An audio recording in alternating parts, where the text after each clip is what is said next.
ഒരു സംഭവം മാത്രം ഉണർത്തി ഞാൻ നിർത്തുകയാണ്. നമ്മളുടെ എറണാകുളം സമ്മേളനത്തിന്റെ സമയത്ത് ഞാനും എൻ്റെ ഭാര്യയും സിയാറത്തിന് പോയി വന്ന്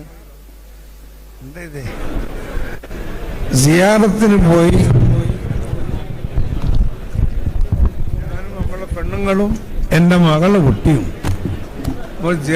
ഭീമാപ്പള്ളിന് തുടങ്ങിയത് സിയാറത്ത്.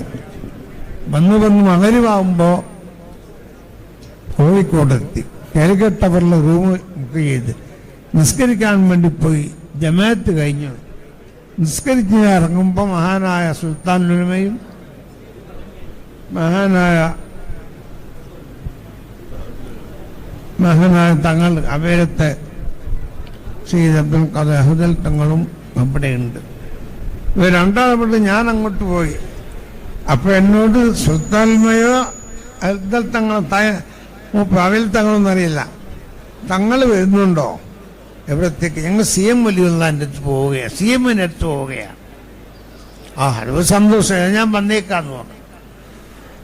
ഞങ്ങൾ പോയപ്പോ എറണാകുളം സമ്മേളനത്തിന്റെ കാര്യം മുമ്പ് സന്തോഷത്തോടെ ചോദിക്കുന്നു, എന്തായി എറണാകുളം സമ്മേളനത്തിനും? അതൊക്കെ നന്നായി, അത് വിജയിക്കും, നന്നായി നടത്തണം, ഞാൻ അവിടെ ഉണ്ടാകും. ഇത് ഞാൻ തന്നെയാണ് സാക്ഷി, ഇത് റിവായത്തൊന്നുമല്ല. അതുപോലെ ഇവിടെ എത്തിയപ്പോൾ എനിക്ക് തോന്നുന്നു താജുൽ ഉലമ നമ്മളെ കൂടെ ഉണ്ടാകും. ഇന്ന് മുതൽ ഇൻഷാ അല്ലാഹ്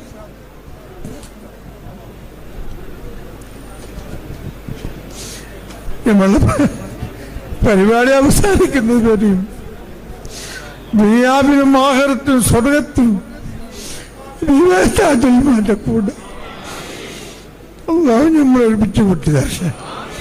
അതുകൊണ്ട് നമുക്ക് ഇതിരുവാല് അഹങ്കാരമില്ല, അതല്ലെങ്കിൽ കിബറില്ല, അല്ലെങ്കിൽ ആരെയും ധരിപ്പിക്കാനോ ആരെങ്കിലും ഭീഷണിപ്പെടുത്താനല്ല. അതേ സമയത്ത് സുന്നത്തിയമയത്തിന്റെ ശക്തി വളർത്തുകയും അതുപോലെ തന്നെ മാനവ ഐക്യം. നമുക്കറിയാം, എല്ലാ സമുദായങ്ങളും എല്ലാ സംസ്കാരങ്ങളും എല്ലാ ഭാഷയും എല്ലാ ആചാരങ്ങളുമുള്ളൊരു ഇന്ത്യയിൽ ഏറ്റവും പ്രസക്തമായ ഒരു പ്രമേയമാണ് മനുഷ്യർക്കൊപ്പം എന്നുള്ള സ്നേഹത്തിന്റെ പ്രമേയം. ഇൻഷാ അല്ലാഹ് പുതിയ വർഷത്തിലാണ് നാം, 1-ാം തീയതിയാണ്. ഈ കൊല്ലം മുഴുവനും ഇതിനടുത്ത കൊല്ലവും നമ്മുടെ പ്രവർത്തനങ്ങൾ വളരെ ശക്തിയിൽ മുന്നോട്ട് പോകും. അല്ലാഹു ശക്തിപ്പെടുത്തുകയും ഇന്ത്യ രാജ്യത്തും കർണാടകയിലും കേരളത്തിലും എല്ലാ സ്റ്റേറ്റുകളിലും മതസൗഹാർദ്ദത്തിന് സുന്ദരമായ അന്തരീക്ഷവും ശോഭനമായ നല്ല ഭാവിയും അല്ലാഹു നിലനിർത്തട്ടെ എന്ന് ദുആ ചെയ്യുന്നു. നിങ്ങളെല്ലാവരെയും കാസർഗോഡ് ക്ഷണിച്ചുകൊണ്ട് നിർത്തുന്നു. അസ്സലാമു അലൈക്കും.